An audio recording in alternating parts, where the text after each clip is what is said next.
சென்னை உயர்நீதிமன்றத்திற்கு புதிதாக 15 நீதிபதிகள் நியமனம் செய்யப்பட்டுள்ளதாக அண்மை செய்தியை பார்த்துக் கொண்டிருக்கிறோம். வழக்கறிஞர்கள் 8 பேர் மற்றும் மாவட்ட நீதிபதிகளாக இருந்த 7 பேர் என 15 பேர் உயர்நீதிமன்ற நீதிபதிகளாக நியமனம் செய்யப்பட்டுள்ளதாக அண்மை செய்தியை பார்த்துக் கொண்டிருக்கிறோம்.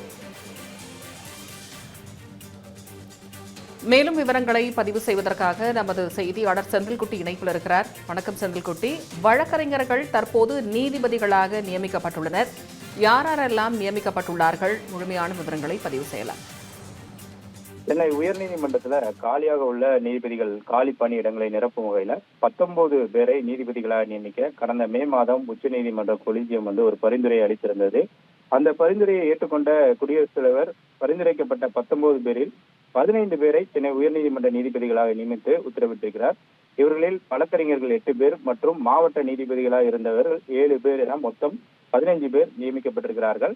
வழக்கறிஞர்களாக இருந்த என் ரமேஷ், ஜி.கே. முத்துக்குமார், ஆர் விவேகானந்தன், ரவிக்குமார், திலீப் குமார், மனோகரன், கோவிந்தராஜன், ரஜினீஷ் பதியால் ஆகியோரை நீதிபதிகளாக நியமிக்கப்பட்டிருக்கிறார்கள். அதே போல மாவட்ட நீதிபதிகளாக இருந்த முருகன், சுமதி, அல்லி, திருமகள், சந்திரசேகர், கார்த்திகேயன், முருகேசன், குணசேகரன் ஆகியோரும் சென்னை உயர்நீதிமன்ற நீதிபதிகளாக நியமனம் செய்யப்பட்டிருக்கிறார்கள்.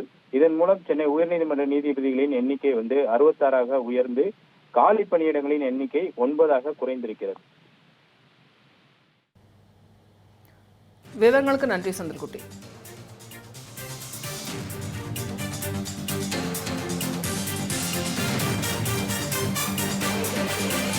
தமிழ் ஜனம் சேனலை சப்ஸ்கிரைப் பண்ணாம பார்த்துட்டு இருந்தீங்கன்னா மறக்காம சப்ஸ்கிரைப் பண்ணிடுங்க.